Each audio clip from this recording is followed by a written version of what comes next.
Hey everyone! Welcome back around the corner for another episode of Draco's Weapon Corner. This one promises to be our final episode of Draco's Weapon Corner, by the way. Before we get started, I just wanted to mention something really quick. It's a bit lengthy of an explanation, and it's kind of spoiler-ish, but not really. I'm going to try to avoid as much spoilers as I can, but it's really a logical jump if you think about it. I want you to realize that we got all the weapons that we're going to see in this weapon corner in the free expeditions that followed Chapter 10 and 11 respectively, leaving the only areas you could possibly use these weapons being Chapter 12. Now, after realizing that, I want you to think about every time we've played through Chapter 12 in our other playthroughs. In Chapter 1, we fought Legna, and when we did that on the ground, we hit him once, and that started the aerial battle after a cutscene. In the aerial battle, we were using just Noe's default sword that he starts out with when he was Super Dragovian, making it that the sword that I had grinded up at that point completely useless for that battle. Now, in our second playthrough, we battled the Bone Casket, which only took 5 hits to break. Whatever sword you used didn't really matter. Then we fought Mana in the air, and obviously it didn't matter then because you were on Legna. Now the point I'm trying to get across here is in our third playthrough, if you think about this logically, odds are we're not going to use any of our ground weapons in the boss fight or fights that follow. I mean, we might, but it won't matter because of the boss battles we've seen before. This would more than likely follow. However, if you're going to do a fourth playthrough of Drakengard 2, first let me say, there are only 3 endings, there is no fourth ending, so if you're playing through a fourth time, you're just doing it because you want to play through the game again with the strongest weapons in the game, if these are the strongest weapons in the game. There's also that thing that unlocks when you get 100% of the weapons, and you could, I suppose, use them for that as well. Just something to think about. But let's move on. Our first weapon is Hero's Knife. Those of you with a good eye will notice that this is actually C-Ray's weapon from Drakengard 1. Granted, it was a lot smaller back then, but it is the same sword. With an attack power of 135 and a guard break of 150, it is actually stronger than Mage's Promise at level 4, which was our strongest short sword, with a total stat point of 240 from both attack and guard added up, where this one is a total of 285.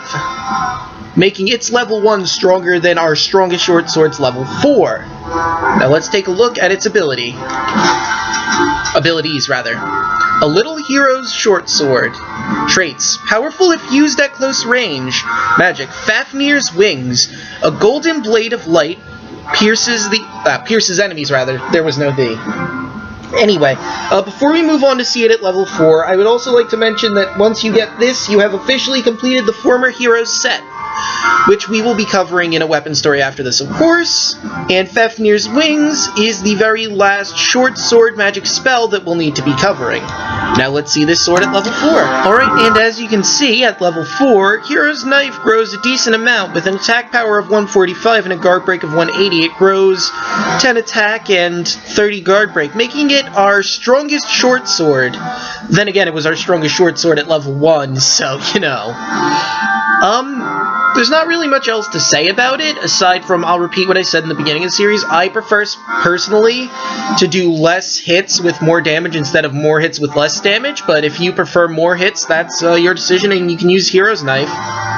Because again, it's our strongest short sword, but there are long swords stronger than it. Well, technically there's every weapon of every category that might be stronger than it, but I digress. Let's see Fafnir's Wings.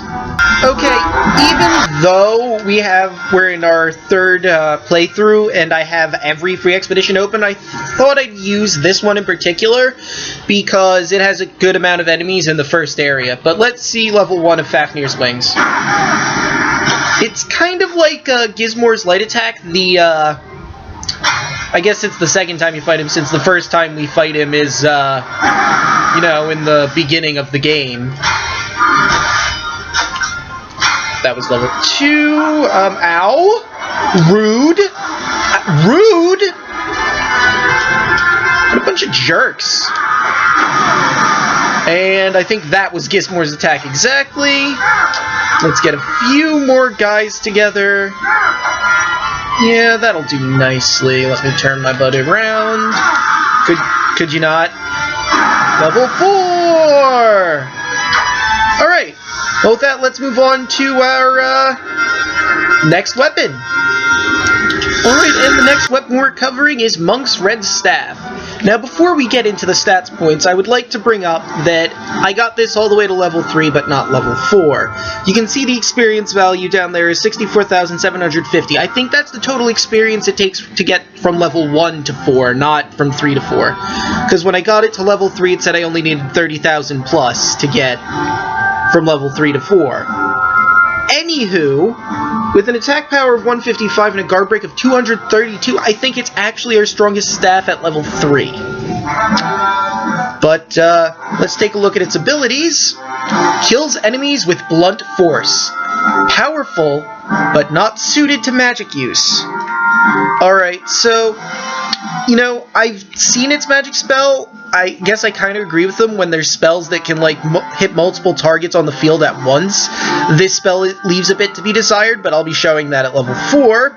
But the magic spell is Jotund Wings. Engulfs the enemies in a giant fireball. Sounds powerful.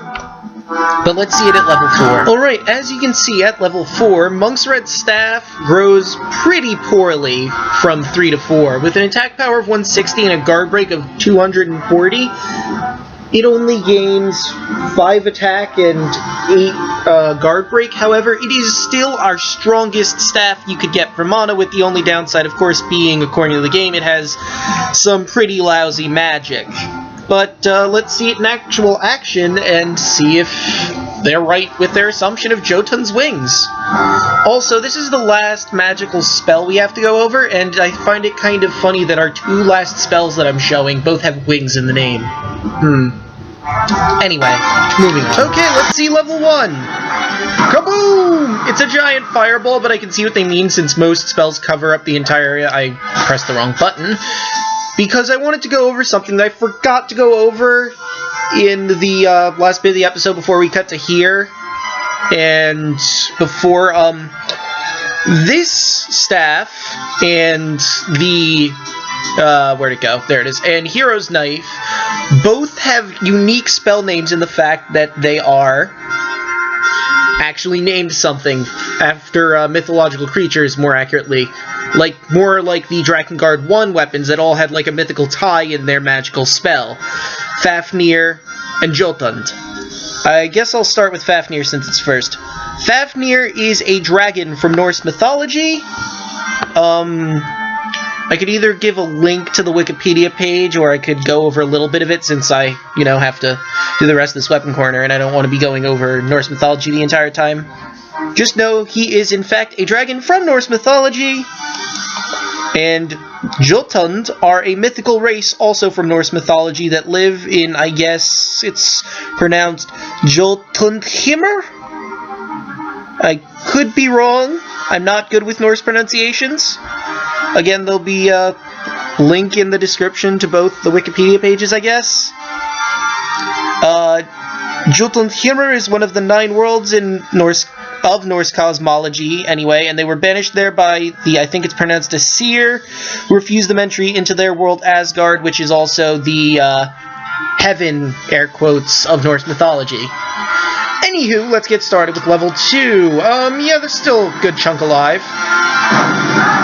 The other downside of this spell is that it takes a while to charge up, as you saw there.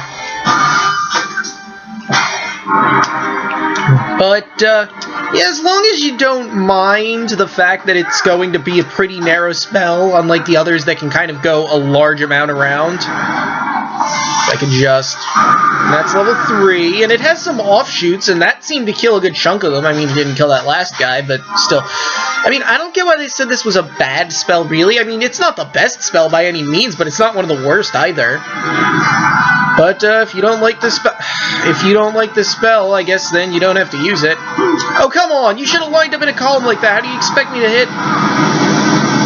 And like most spells, it has a pretty cool finish. And that was the last spell we're ever going to see in this weapon corner. Or in any weapon corner, if I decide to do this for any other series.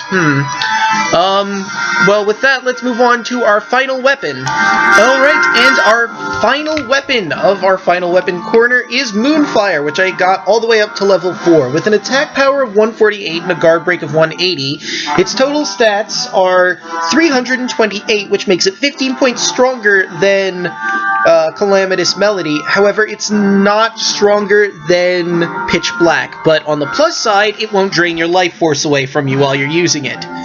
So, if you are doing a 4th playthrough, like I stated, I would recommend Moonfire to go through it if you're using Noe. And I'd also like to mention that this is our strongest, well, our second strongest longsword, technically.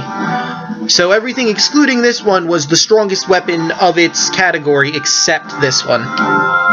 But, you know, let's go on to abilities. A Sleeping Sword. Traits. Powerful with guard-breaking abilities, but difficult to master, and its magic spell is Sonic Burst, which, as we've already discussed, has been used on every single sword anyway. Well, not every single sword, but most of them. But with that, we'll end this episode of Draco's Weapon Corner here. See you guys back in the actual Let's Play.